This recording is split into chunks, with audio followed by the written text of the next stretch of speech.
The International Association for Near-Death Studies presents NDE Radio, a weekly exploration of near-death experiences and similar encounters with the other side. Now, here's your host, Lee Witting. Welcome to NDE Radio, brought to you by IANS, the International Association for Near-Death Studies. I'm your host, Lee Witting. Our guest today is Pegi Robinson, who survived a childhood drowning and near-death experience, only to have a more profound and life-changing NDE as the result of a tragic pregnancy. Pegi, welcome to NDE Radio. Hi. Good to have you here. Pegi, you. since your second NDE was what I would call the more profound, let's start with that one, if you would. Okay. I was 25 years old, pregnant for twins. I had 3 little boys at home. My husband, Jeff, and I, were excited about the twins. I was already starting to show. But I started having pain, and it got worse through the week. And by the end of the week, I asked Jeff to take me to the hospital, which is about an hour away in Marietta.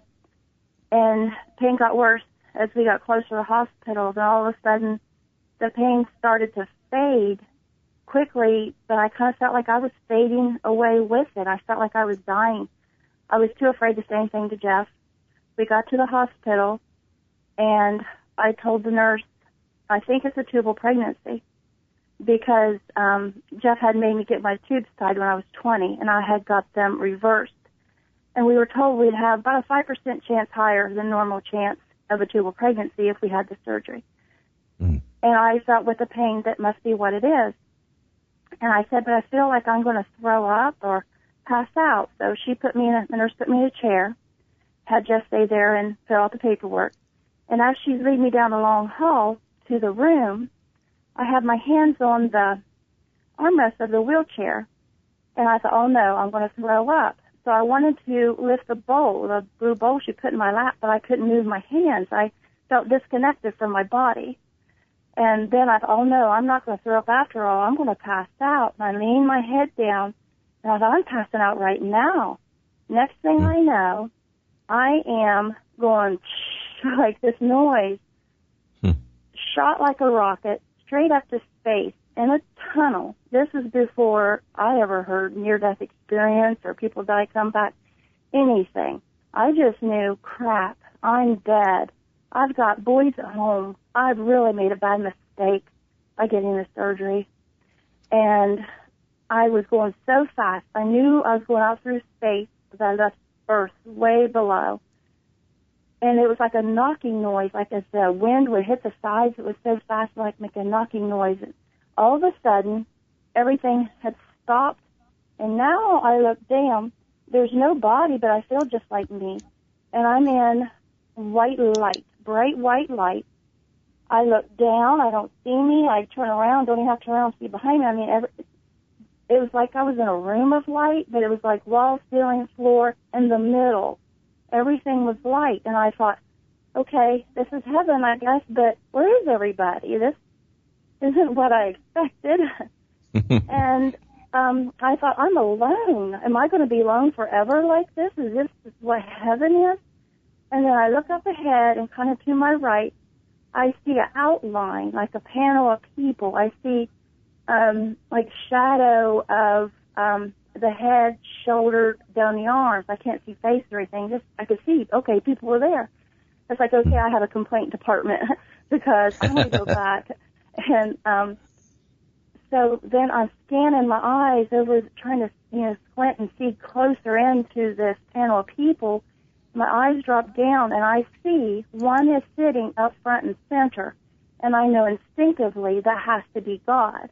I see no more than still a shadow, but it was instinct. I knew without a doubt, and so I started screaming at him. This is not something I ever thought I would go to heaven and do. I mean, you think, oh, die and go to heaven someday. It'll probably be great. This is not what I imagined.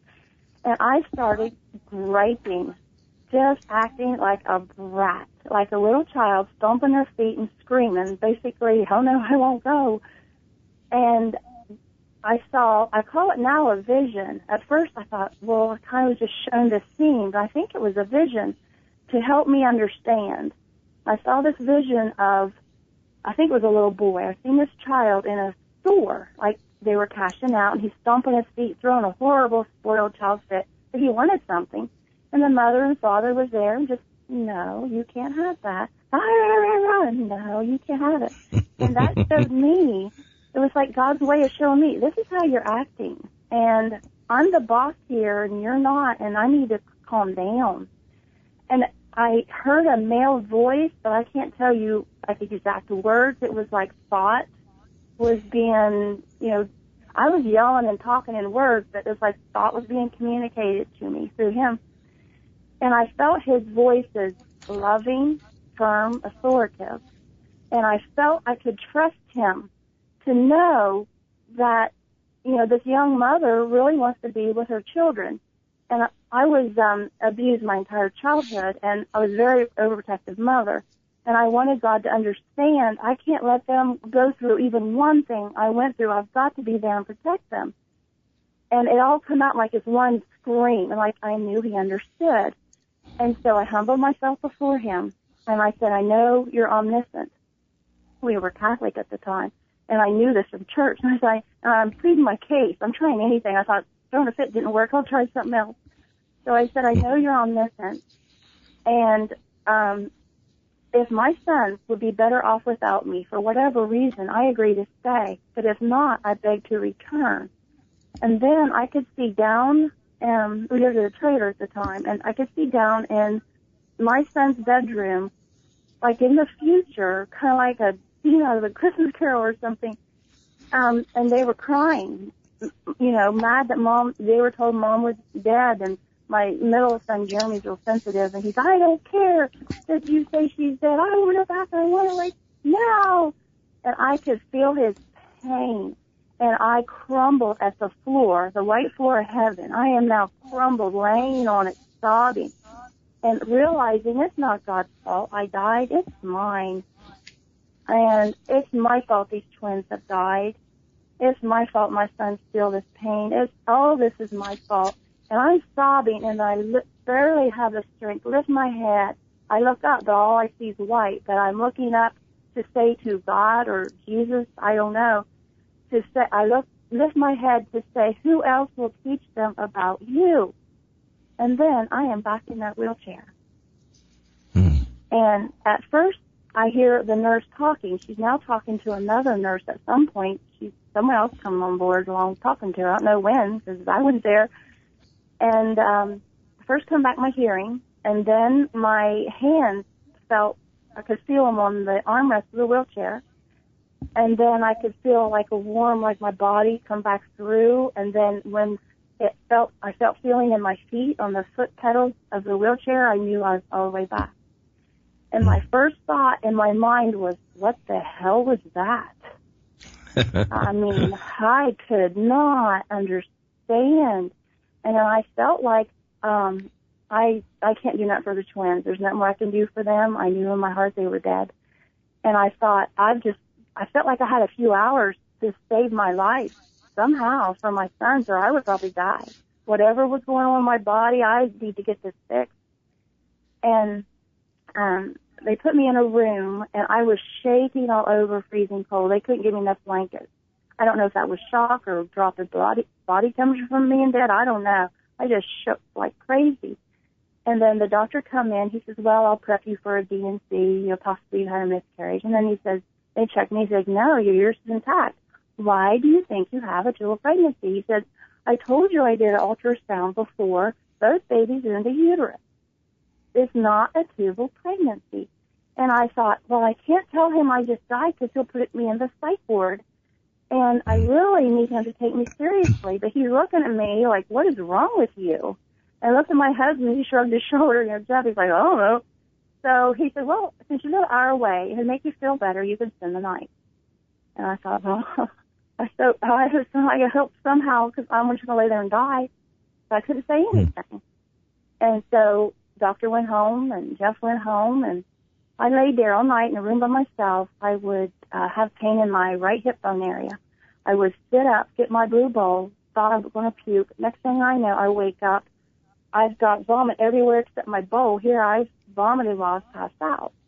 This happened all night. Nurse refused to call a doctor. So the next morning, they take me down to ultrasound. Well, I have internal bleeding, filled my entire abdominal cavity clear up to my chest. The doctor comes in. He says, it's the worst thing imaginable. You have tumor pregnancy. We've got to get you to surgery fast. So that was the tubal pregnancy. And after the tubal pregnancy, the next month I was pregnant again. I thought, gosh, I'm going to die. I didn't tell anybody what happened. I just had to push it behind me. I was mourning the twins. Now I'm pregnant again. I suppose I'm going to die at 2 months. And I got to be 2 months, and we went to a family reunion on Jeff's side, and we were in line to eat. And I said, I hear a child crying. Everybody said, I don't hear nothing. I said, going for line. Don't you hear it? No. I ended up walking out in the field, and I thought, I know I heard it. I just felt lead, and I seen some tall grass. And I walked over, and it was a creek. And here's this little boy drowning. I reach over, and I pull him up by the back of the shirt. He looks at me like he's seen a ghost, and he takes off running to his parents, and they look at me. The moment I lifted him, I knew I miscarried. Well, we went to a party at Jeff's family's after that, and I thought, gosh, nobody could say, I'm sorry you lost, 3 children in 3 months. And so I went outside and sat in the grass and looked up the night sky and just got lost, just like let go of everything in my life and just let it go. Stop trying, all this. And all of a sudden, I remembered the drowning when I was 5 years old. I had never, ever remembered it at all. And it come like a little movie trailer, front to back, and then done. So. Wow. Well, I'd love to lead right into the drowning part, but let's go back a minute. When you left your body in the hospital, it sounds to me like you were probably bleeding out internally, and that was what was killing you at that point in time. But did you feel your soul hover at any point, watching the scene like so many people describe, going up to the ceiling and seeing the nurse pushing the wheelchair and so forth? No. You were just gone. Okay. I just, like, you snap your fingers, I'm in that tunnel. Is that fast? I'm feeling like I'm going to vomit, and then like I'm going to throw up, and then suddenly I'm well aware, alert in this tunnel, and I know I'm dead. Because, you're not in a tunnel when you're alive. Something's weird here. Was the tunnel light, too? No, it was dim. It was dim. Okay. Mm-hmm. So that's pretty classic, that journey that you took. When you got there, people often say when you go into the light, it's like this overwhelming feeling of love. But you didn't necessarily feel that. Was that because you were so angry? Well, at that moment, I hadn't felt the anger. At that moment in the light, I was just confused. Like, is this it? Is this all there is? Is this eternity? Because I thought there'd be more. That's all I was feeling. And, I was remembering the fast ride and the loud noise and the tunnel. And then this is the total opposite of in this space and feeling light and complete quiet. Right. Just alone with myself is what I felt. And that panel of people that were there apparently with God, was that something that did you get any reaction from them? No. I felt they were being very still, quiet, and just watching and listening. I felt they were obeying, which I wasn't obeying. Wow. It's really interesting that they were there. I mean, you would assume that God would know in advance what was going to take place.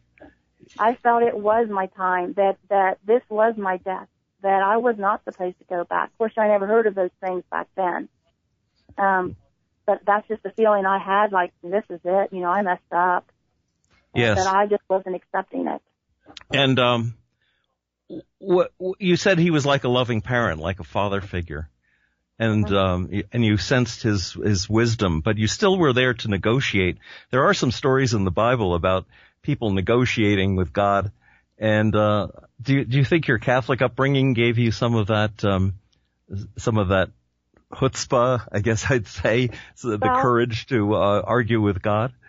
I had only been Catholic for 5 years. I took myself to church. My parents didn't go, but we went to, my brothers and sisters, we went to like Baptist or, Methodist or whatever.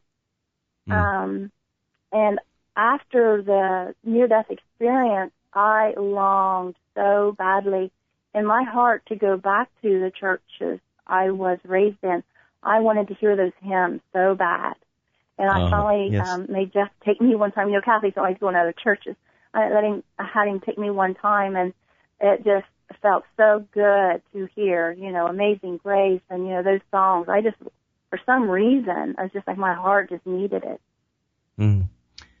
When you were there, did you hear any music? I mean, it was, no. They talk about a psychic connection, but people sometimes also, sense, the presence of music, but you only heard that one, or intuited that one voice of God's. Right. Did you have any sense of the, survival of the souls of the twins?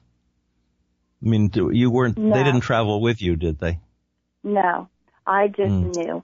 I don't know how. I just knew that they were dead. I mean, for something to kill me, I knew it was bad enough that it had to have killed them.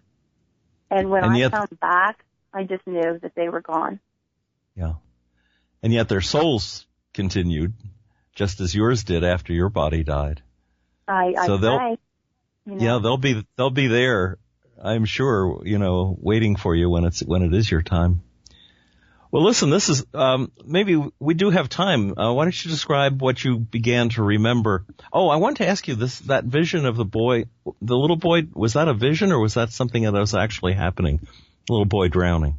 Oh, that happened. Okay. So this was he was part of the family reunion that you were attending? Yeah. Right after I lost the twins, the very next month I was pregnant, and when I was 2 months with them, there was a family reunion, and that's when nobody else heard it but me. And I reached down and picked him up, and he looked at me like he saw a ghost and ran off. Now, if he was underwater, or was the crying that you heard might have been the kind of communication you were having with God. In other words, you might have heard his distress in a nonverbal way. Yeah, because nobody else heard it. Maybe. So he was, Another weird thing that happened right after that with that little boy is Jeff and I and the boys going down the road one day, and I said, pull over to this house. I don't know who lived there. This has never happened before or since. I don't know why. I said, I have this strong feeling, and I knocked on the door, and I thought, this is so embarrassing because I'm going to say, excuse me, I thought it was somebody else because I don't know why I'm so late. I couldn't stop. And I knocked on the door, and surprisingly, my brother John's ex-wife, Chris, opened the door. And here it happened to be her sister's house, and she happened to be babysitting her nephew. And I walked in, and here that nephew was choking on Easter basket grass, and she didn't know it. I grabbed him up under my arm and took him to the bathroom and pulled the grass out over the tub, running water, and, reached up, and then he ran off. And I'm like, I just saved that kid's life. I don't even know what happened. I got in the car, and I told Jeff, and we drove away, and we just kind of in silence on the way home, just kind of glanced at each other like, what's going on?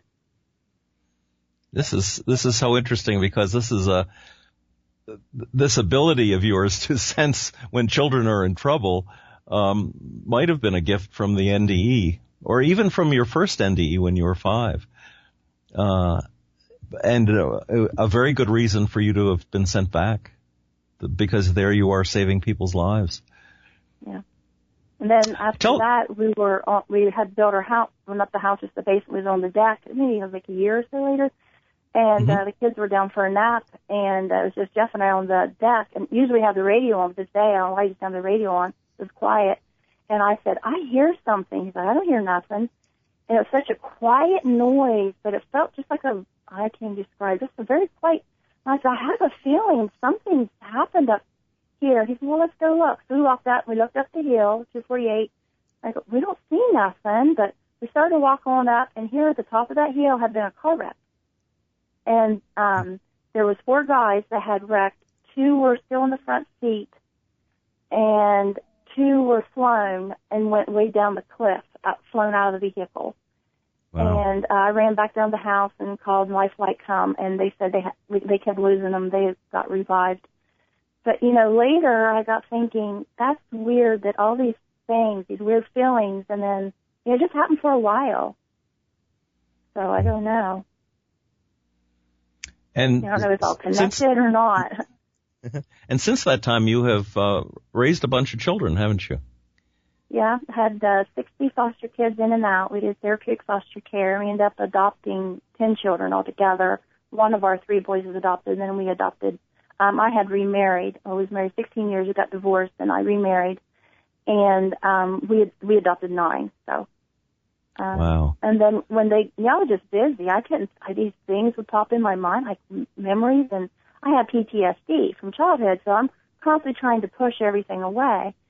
And and then once they all got grown, left the house, and I'm traveling with my husband in a camper for his work, and we left our house back home, and just do this, and spent a lot of time alone. And so one day I thought, well, I'm going to write my little book just for me, and write these PTSD stuff, try to get it out of me.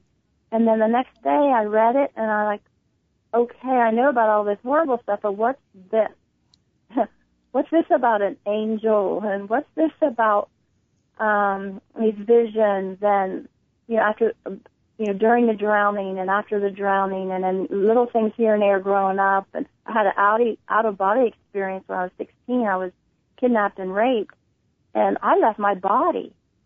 I prayed and prayed and prayed. I wasn't there, and I left my body. And I am up in the night sky looking down at Earth. I had my body, I had my clothes, the wind's blowing my hair, and I thought, none of this stuff makes sense. And but then I started putting it all together. And once I started, it seems like the light took over instead of all the darkness that, I grew up with. But once the light started taking over, things started happening and insight started coming. And I realized that when I had drowned and I was just hovered over, there was no heaven or tunnel. It was just hovering over the pond, and everything in that world, outside of this world, all those ways, because I learned things through visions in that, and it's got a high moral compass during that, learned to feel conversations people had, and I think that came back with me. That has been my conclusion. And then when I lost the twins, I think it jump-started all again. Yeah. I was thinking, when you were negotiating with God and you said, if my sons would be better off without me, I'll agree to stay. What you didn't know was that he was giving you a whole lot more sons and daughters to deal with as a part of that negotiation than you were ever anticipating, with all those kids that you took on as foster kids and the kids of your own. It's phenomenal how much value you've given to their lives as a result of your coming back instead of just going on into the light. And so, when I said, well, we'll teach them about you, I thought I meant my sons. Who will teach them if I'm not there? But then now, while looking back, I'm thinking, I feel I have to thank God for giving my life back, for letting me raise my kids and to teach everybody else, what I experienced. That's my way of giving back. Now, I understand you've written an autobiography. It's not yet published, but you've got any plans for getting it published? Yeah, I'm looking into it. Because I'm sure there are a lot of people out there, having heard your story, who'd love to get a hold of your book. When you do get it published and it's out, we'll have you come back again and we'll talk some more about this. When did you first? Let me start with this. When you were 5 and you were out of your body in the drowning experience, did you tell anyone about it after you came back? No. My brother and I went down to swim, and when I'm out of my body, I see that my mom and sister have now come down. I don't know what point, but they're now down on a bed sheet, and I see my brother down there. And then I have this, drowning experience. And then next thing I know, I'm being carried over my brother John's shoulder. And water is coming out of my nose and mouth, and Mom turns and looks. He says, "Can I put her down now?" And she nods her head, yes. Well, I just let that, go. I'm a 5. How do I know what to do with that? Well, when I remembered it after the twins, as soon as I remembered it was like the next day or so, I went to my mom's house, and I said, "Did I drown when I was little?" "Yeah, you did." The only thing I cared about was the facts. Did I drown? And how did you find me? And at first she didn't remember how they found me, but a few years ago she says, "I thought about that." And she says, "I think when I noticed you were missing, I had John go back to where he saw you, my brother, where he saw you last, and he felt around until he pulled you out." But my mother, she didn't want anybody knowing about this, because she was afraid my dad and his family would be mad at her, because her first child, I was the sixth to him, their first child died at 9 months old, and she said the family and my dad blamed her. And now here I had died, I had drowned, and she was afraid they would all be mad at her for it. Yes, So I can understand that. And you had, I think, described as you were drowning the sense that fish were coming up to you and that you could breathe underwater, that you were more or less hallucinating something in the drowning process. Tell us a little about that. Well, when I was gulping for water and stuff, and then I got down too far, and the water was so muddy I couldn't see, and I lost direction of which ways up and down. My throat was hurting, and I thought I got to stop and think for a minute because I don't know which way to go.